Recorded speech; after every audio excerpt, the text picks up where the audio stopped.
Today on World Changers, we have two very special guests that I had met several years ago here in DFW, Ryan and Jenny Serson.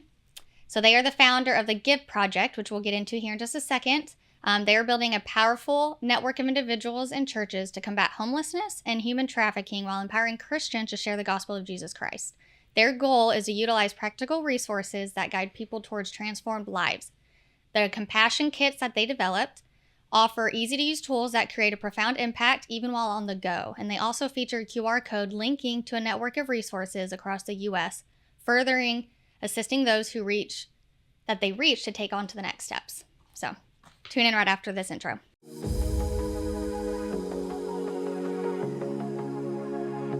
Welcome to World Changers, the podcast where we dive deep into the stories of those who are making a difference one step at a time. From entrepreneurs to activists, scientists to spiritual leaders, we explore the journeys of individuals who are shaping our world for the better.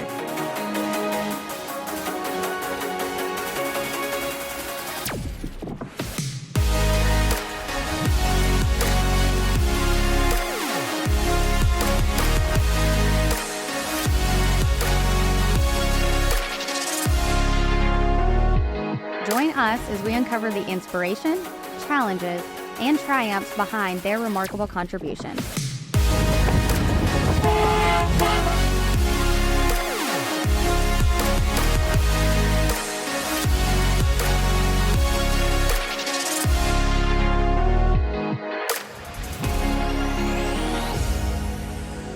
Get ready to be inspired, motivated, and empowered to change the world. This is World Changers.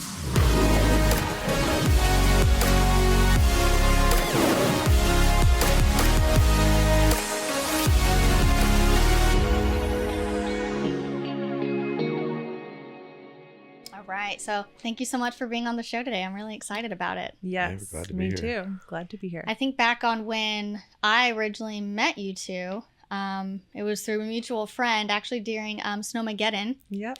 I think at the time y'all were running, what was that church called in downtown Fort Worth? Kaleo Church DFW. Yes. Mm-hmm. And y'all were bringing in the homeless and people because of Snowmageddon Mm-hmm. Yeah, and taking in blankets and pillows and sleeping bag and all the things. And a mutual friend of ours posted it on Facebook, and I saw it and thought, oh my gosh, I could do this. So then I reached out to a bunch of my people, and I loaded up my F-150 of stuff, and I came and dropped off. Yeah. And we made a connection. We met, but we were busy. And, Yeah. females just seem to connect more. And we've had coffee a few times since Yep. and kept up with each other. And we finally were able to get on the show. So Yeah. this is amazing. I'm Yeah. excited about this. And I Super loved excited. what y'all are doing in the community and what you're developing. So let's just jump into that. Let's kind of give me a background of who Ryan and Jenny is and how y'all got here and decided to have a heart to what God gave y'all the heart for the homeless and human trafficking, and kind of go from there. Sure. You want me to go first? Sure. So it goes back all the way almost 16 years ago. God rescued me out of a 10-year drug addiction to drugs and alcohol. Didn't have a relationship with the Lord, was in a very dark place, insecure, broken, in a lot of pain. I was 23 years old, and I came to the end of myself, and God rescued me, took me out of that life, put me in a program called Teen Challenge, which opened my eyes to the gospel. And I gave my life to the Lord at 23 years old, got radically delivered and saved from a 10-year drug addiction. So it will be 16 years in March that I've been completely free from drugs, Congratulations. Thank Yeah. you, alcohol, cigarettes, the whole lifestyle. And it was a really beautiful journey, because how it started is I was in the program for a year and a half, and I became one of the staff members there. And I had one day off a week, and it was in an inner city in Rhode Island, Providence. And I never lived in a city. And on my day off, I would just walk the streets and I would go pray for the homeless. And God really birthed something in my heart. The first person I led to the Lord was this man named Stephen. And he was a very, very old man, looked very angry, bitter, insecure. And I decided to ask him his name and hear his story. And when I told him my name, he started to cry. And he said his daughter's name was Jenny. And he opened his life and he got saved that day. And it was a really impactful moment for me. And that really birthed something in my heart to really just be that one to sow that seed of the love of God. And so it was something that from there on, that no matter where I was, what city, what place, like I just would go after the homeless. And I used to pick them up, put them in my car, and bring them to church on Sunday.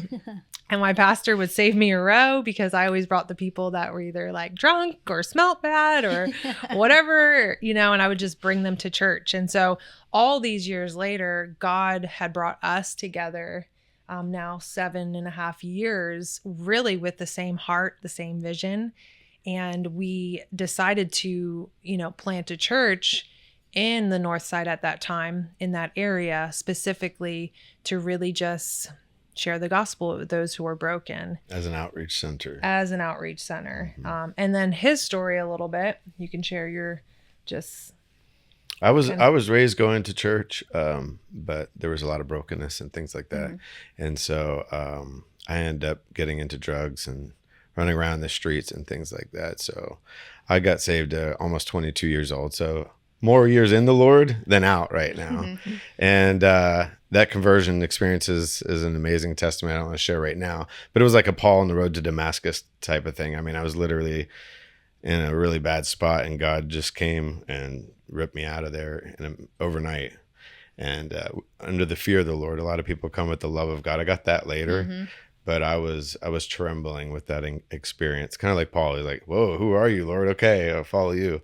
And I started going to church. And 2 years later, I went to school of ministry and been going ever since. And at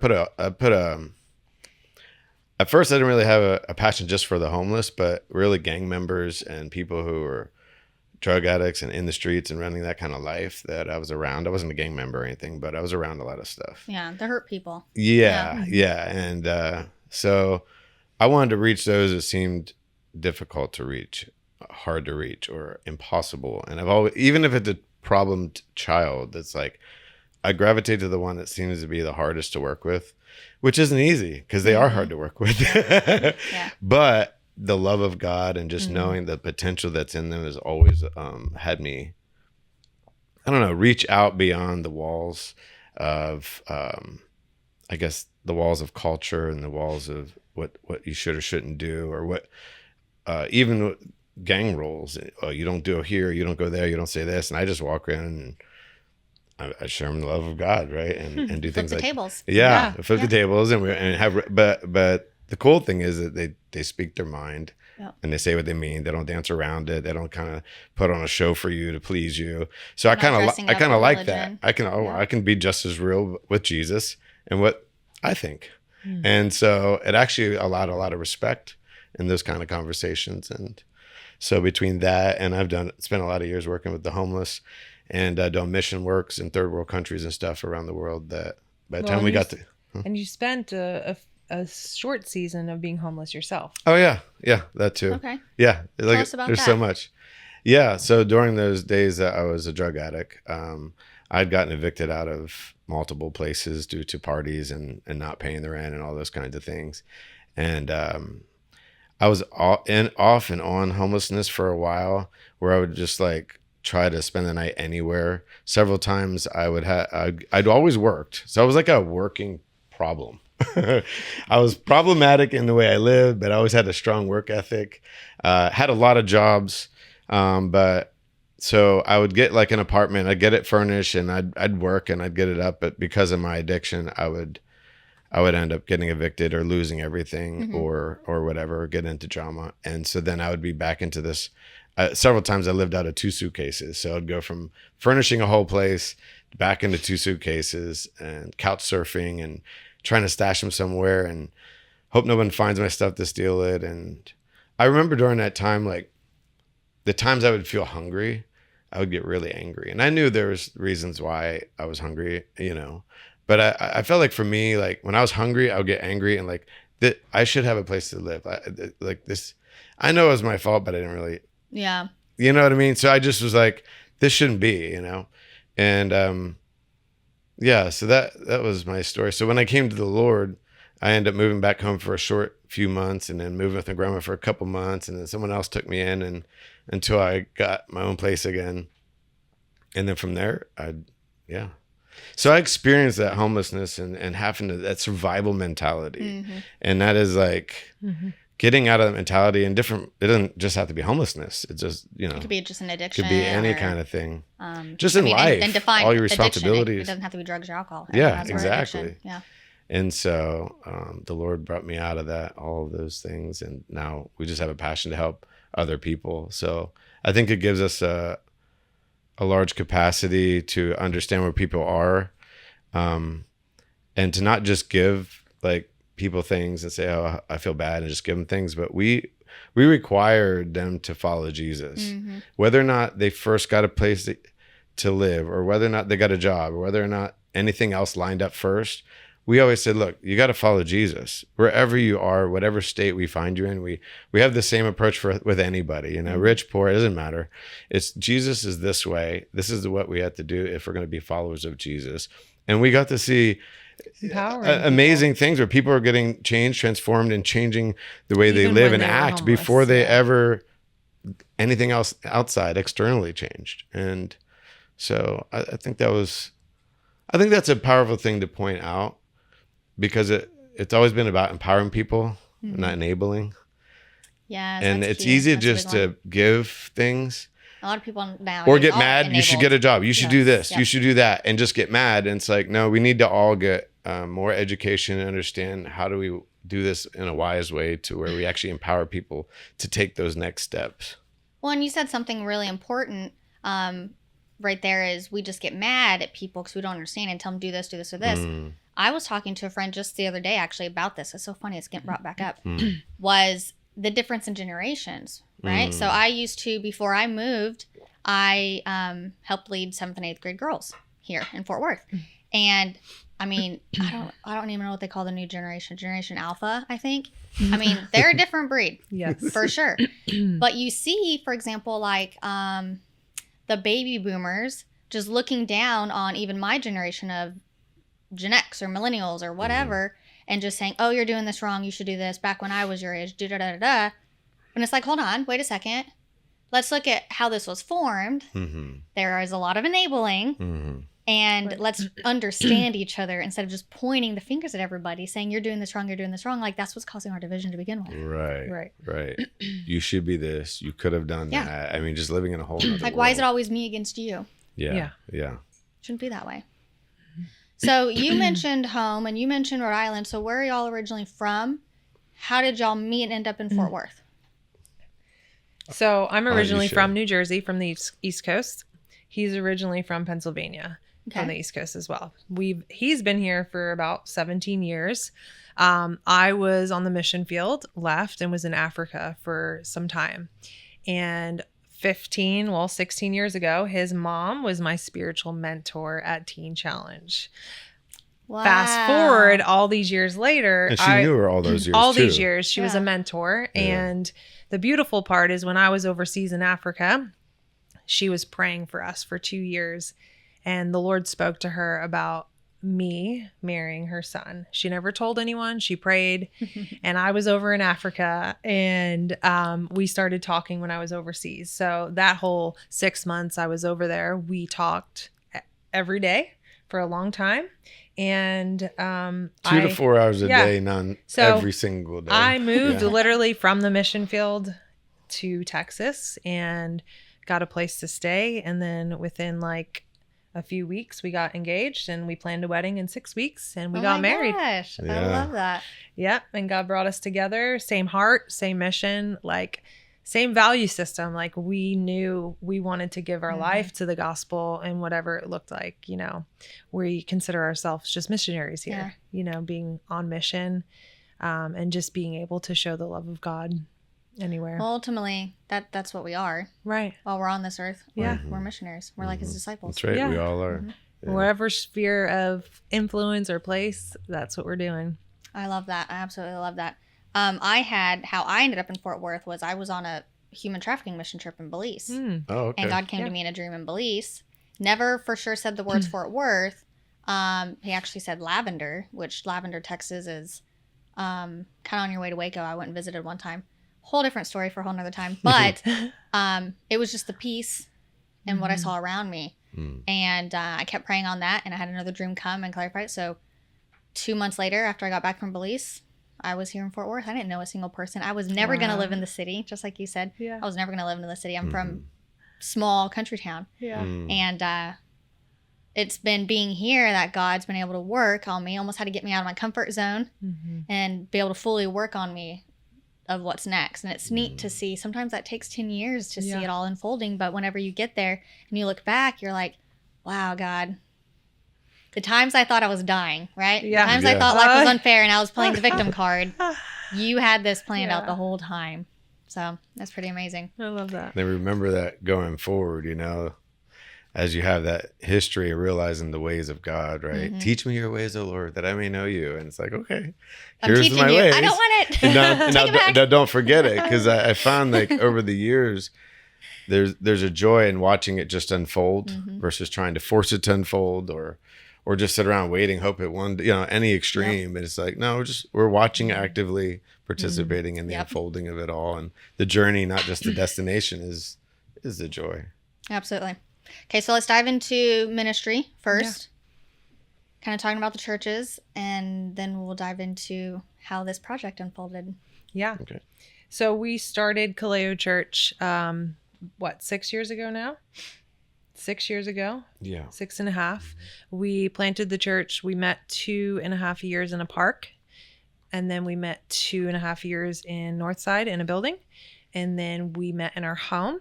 And we just relaunched, and now we're in a building in White Settlement. So we've been there for about 2 months. And the vision's always just on mission, making disciples, you know, being able to love the people in front of us. One of the things I thought about when we were just talking is when we were in Northside for the storm shelter, we met some key homeless people that we were able to let in, you know, into the storm shelter and then love through that process. And even 2 of them that were homeless and in and out of prison for many years. Like 20, 30 years. Yeah. Wow. Like long time. Both of them are both sober, saved, doing really well. We still talk to every week. Restored to their family. Restored to their family. One's back in Georgia and one is back in Houston. And he calls every week. And he actually came in the storm shelter that week. Wow. So and several people who came into the storm shelter also became like leaders and servants for the next time we've done stuff, and they've still been around as just a part of the family. Oh, and So then the other Claudia, she came in from the storm shelter, and she is now in Azle and comes to our church on Sundays. That's And she's not homeless. She's not homeless anymore. And so. she's got her own place. And doing That's well. fantastic. Yeah. Gosh, I just love how God works. There's a lot of challenges. Yeah. Right. Oh, These are absolutely. highlight reels. But You know those how it are goes. the Here's all the highlights. highlights. There's All a the lot of work. challenges, but it's always exciting to see what God does, and it's always adds more hope and when you work with other people. But it's been amazing. It's been amazing to see it. It's like we all want to see miracles and what God can do and read these stories, but without, like you were saying, without the challenges or the moments of stretching or whatever, we don't get to see his hand and his heart in action. So the more you get stretched, the more opportunity you get to Well, it's see also him. made me think of like diamonds. How do diamonds become Yeah. diamonds? They got to go under pressure. Yes, lots of pressure. Well, and it's in those moments you can look back and you can say like those, because majority I would say is the challenges, right? We're not having these incredible moments all the time. It is real life, and it's challenging when you're in ministry, when you're working with the homeless, It's when you're messy. working with human trafficking. It's very messy. But you take those moments when God really does something like that, love transformation, that you take those moments and you thank God and you look back and you keep those moments to keep you grateful to this is why we do what we do, is for that one, you know? And so you have those times where it just helps you to keep moving forward in the difficult moments. And it's worth it. I absolutely love that. So tell me something about these compassion kits. Yeah. So, How did they get started? well, can I say something right before we do that? Yeah. Just piggybacking on what she's saying, you know, I don't want to tear up. You know, one of our approaches with reaching people is just asking them what their story is, right? Because we use the word homeless, but when you take time to actually get to know someone instead of just getting mad at whatever situation you see, they have a name and they have a story, and there's the ability to be able to see the small wins. So we just highlighted like these things, but then there's for them and where they are or whoever, right? If you do life close enough and you're willing to get through some of the challenges of different things, any differences, you get to see the small wins and celebrate them with them. Whereas somebody who doesn't know you, they don't realize for you, that's a big win. Mm-hmm. To them, they're like, oh yeah. But to you, it's a big win. And when we do discipleship, when we do life together as a community, as believers, or wherever we're doing, whatever capacity, it's amazing when we love others and prefer others, how we can see the small wins that we would never see before, that God sees, and be able to celebrate those small wins. And that helps obviously bring more wins and bigger wins. And so I think that's part of like, it's a big deal. I think it's like, you could say homeless people, or you could say missions, you could say this and that, but when you get out there, they're real people with real stories, real names, and they're completely different. Like homelessness comes in all different ways, right? I mean, you have the storms, just the hurricanes that just came through. Mm-hmm. There's homeless people, right? They're not. We have all these ideas of things, and they all get bunched in. But homelessness comes from foster kids aging out of foster care system. We've met so many and heard so many stories, or a spouse died, and it just, the way things went financially with paying for the expenses, the medical expenses beforehand and all that, and lost her house. And it's like, this isn't just always people that don't want to work. And I'll segue into that with the compassion kits, because the way these compassion kits were designed, or where they came from, is of course the story that we shared with you with ourselves. Also many years of working with the homeless.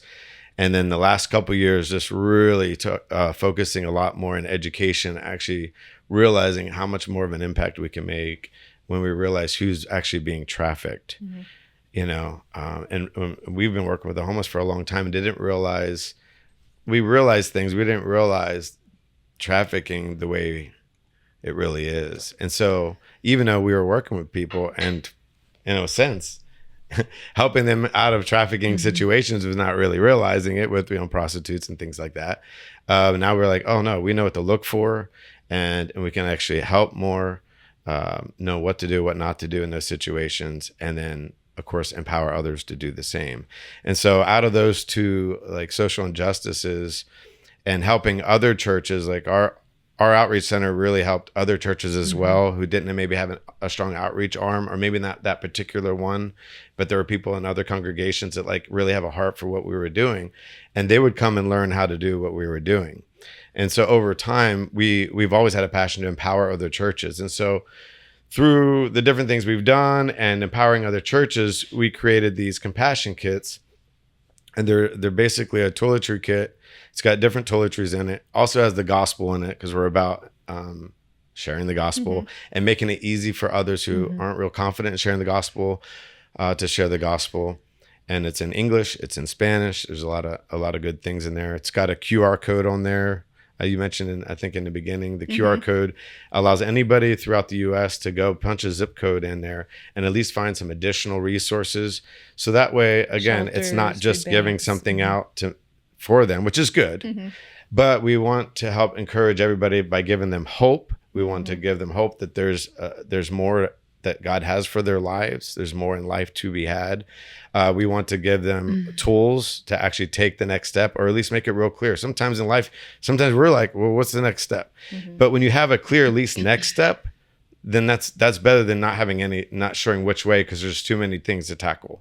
Exactly. So this gives clear next steps for those giving the kits out, but also for those receiving the kits. And the kits also have a questionnaire card in there. And those questions, a series of questions, are designed to help those who might be trafficked victims actually discover the situation they're in, because a lot of times they don't even realize what's going on. It's a real thing. And so it helps them kind of take a look and reflect within themselves. Wow, that's true. That's true. That's true. And at the end of the series of questions, if even one of them, but if it's definitely if you answer yes to several of them, it's only 4 or 5 questions. It'll give it a text or a phone number they can call out for a cry for help. And one of the biggest things that, we're part of the task force here, partnering with the task force here in Tarrant County. And, without having more outcries, we can only do so much legally. We can only do so much as the church or anybody just wants to reach out and help somebody. The victims have to make an outcry to really get help. And so we design that to make an outcry. And also make it easy enough that if you put it in your car, you're going down the road, and you're like, there's somebody who's asking for food. Maybe somebody's begging for something. Should I give him money? Where's the money going to go? I don't know if I should give him money. Or it's so fast. You're like, oh, I shouldn't even, I don't know. I've even had this experience. Like, I don't even know if I should look at you or not. Like, I don't know if I have anything. The light's going to change. Like, I think we've all been there. Yeah. And it's just, it's uncomfortable, but then you're like, oh shoot. But then you go on and that kind of like little pain kind of goes away, but then it comes again and it goes away. And it's one of those things where if we, giving on purpose with purpose is our heart. And so if we purchase these, we have them in our cars, of course we use them for outreaches and other things. In that moment, no matter how busy you are, even if you just have 1 minute. Now, my mom takes them and uses it as a conversational piece and then opens the door for a whole lot. She'll just pull over, and people can do that. But if you're on the go, we want to make it easy to share the gospel and bring awareness to human trafficking, possibly help a victim of human trafficking without even realizing that they're not just homeless. They could be a victim of trafficking, actually supplies some actual necessary needs and you solve that issue there on the go. So that's part of it. Yeah. And I think we redesigned the packaging because we really wanted to give a gift. So we wanted to bring life. And so we had this idea in our head, like empowering words, kind of graffiti like. And so when we designed that and it came to life, we're like, that's it. And we even watched when we hand them out, when they receive it, their face goes like they're excited, and we pray over everyone when we're packing them. And so we know, even when you're struggling, a word like you're valuable or you're enough or, one more step, take one more step. And you just have those encouraging words when you're down and out. It's really impactful, especially when God's in it, right? God breathes and he speaks something. It really encourages someone. The beautiful part recently, we got to, which we didn't realize this would be a blessing, but we got to bring 300 of these into a maximum security prison. And that opened the door for us to bless 300 inmates, which they don't have these things. They don't have shampoo, soap, unless you have money. So those are your essentials, which we think everyone has those, but even in prisons, they don't get those. So we got to bring 300 in and share the gospel and got to minister to 300 inmates of all different nationalities, races. And it was beautiful. It was so, so powerful. And these men just came up crying and just receiving the Lord. And we're so grateful. We literally handed out 300 one by one and looking them in the face. And they were so grateful. So grateful. We just gave them gold, so really, really beautiful. We never saw even that being a part of this. And so God opened that door to give into the prisons, which was really neat. I would have never thought about doing this in the prisons, but Compass is the church that I went to when I still lived here. They just opened their 6th campus actually in the men's prison in Wichita Falls. Oh, okay. So that would be, that's awesome. That is awesome. That would be a great idea. Wow, it's just really neat for that. I wanted to touch base on, you were talking about the little wins. And for, that's what I tell a lot of people too, hang on to your little wins because especially when you're following God and you're trying to completely change your life around, it's hard to, everyone wants that big win. Or you hear testimonies from people who've been at it for maybe 10, 15, 20 years, and they can tell you these big wins. So when you're new in the faith, that's what you're expecting to have coming in a year or two. Sometimes it doesn't happen, less. And then you want to give up or less. And so I tell people, it's the little things you got to hold on to. It may be just, I don't know. you're having a bad day and maybe God sent a squirrel or this has happened to me, that's why I'm bringing it up, like, or a red cardinal to come, and you just know God spoke to you and just said, you know, you're good right where you are. Like, just trust me. It could be little things. Hang on to that because you may have to hang on to those little wins for who knows how long until the next little one comes. And then before you know it, all those little ones turn into big wins, right? Yeah, absolutely. Then you're able to look back and be like, okay, wow. Yeah. There was a plan the whole time. Absolutely. So, yeah, I absolutely it's a love that. big deal. Enjoying the journey, right? Not the journey. destination. Yep, Really is. absolutely. So, what are y'all's future like projections? What do y'all vision with this Give project? First of all, does G.I.V.E. Oh yeah. Tell us what that means. You want to say it? Yeah, that is the acronym that felt like the Lord gave us for this brand and to get this ministry out there. Give stands for go, impart value to everyone. Love it. And so that's the heart behind it. Go impart. Go impart value to everyone. Yeah. So the Give project is basically, so we created these kits to sell to different churches, ministries, different situations. Also, we wanted to create an opportunity to get sponsored through us. Like anybody wants to give to us to sponsor these kits, so then we can just give them away Like to the prison. to anybody who is on the boots on the ground working with different, whether it's trafficking victims or whether it's Have these ever gone overseas yet? They've been to Mexico. Yeah.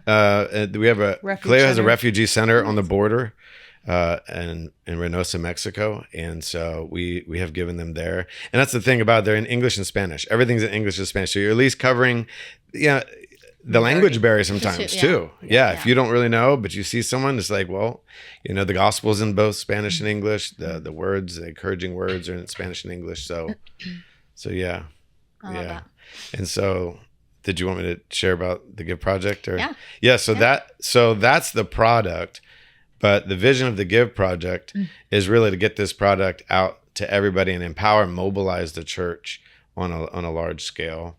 And one of the ways we're starting to do that, like we've had different outreaches we put on, but then there's other people doing outreaches or things that we want to sponsor or we do give to for that. Like the gentleman we just saw in the hallway that we realized we just saw him. Well, we were doing that. We were giving out kits. That's how y'all met. Yeah. That's Yeah, so we were we're giving. We got a bunch of kits sponsored, and so we had met there through giving out. I don't remember how many, a couple hundred kits or something, there on that outreach. And so our heart is just to empower and mobilize the church.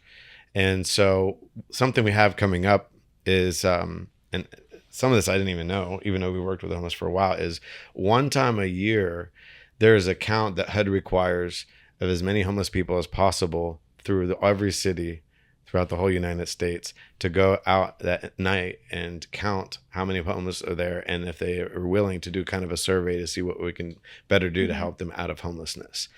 And so when I heard that, as I was having meetings with Tarrant County Homeless Coalition and asking a lot of different questions about what they do, what they don't do, what do they need help with, they had mentioned that we'd really like to see the faith-based community kind of help out for several reasons I won't get into. And then they had mentioned about this night that they're going to do that. It's called the Pit Count. And so January 23rd, throughout all of Tarrant and Parker counties, in that evening, they need at least 500 volunteers, and they designate everybody to a certain area to find the homeless and engage with them. And so we're going to partner with them on this particular thing that they do, and to help make it easier to engage with them and bless the homeless that they do find with these kits and actually share the gospel.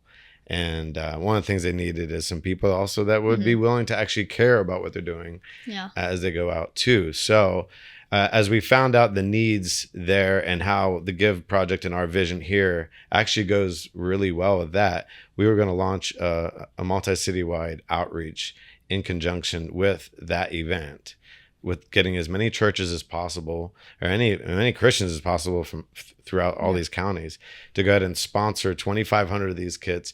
And we want to get as many volunteers for that outreach as possible. And you could just come out for an hour or two. You don't have to stay for the endurance of it, and just help out. And that also serves our city as a church, we as a church can step up, serve our city, and we haven't been doing.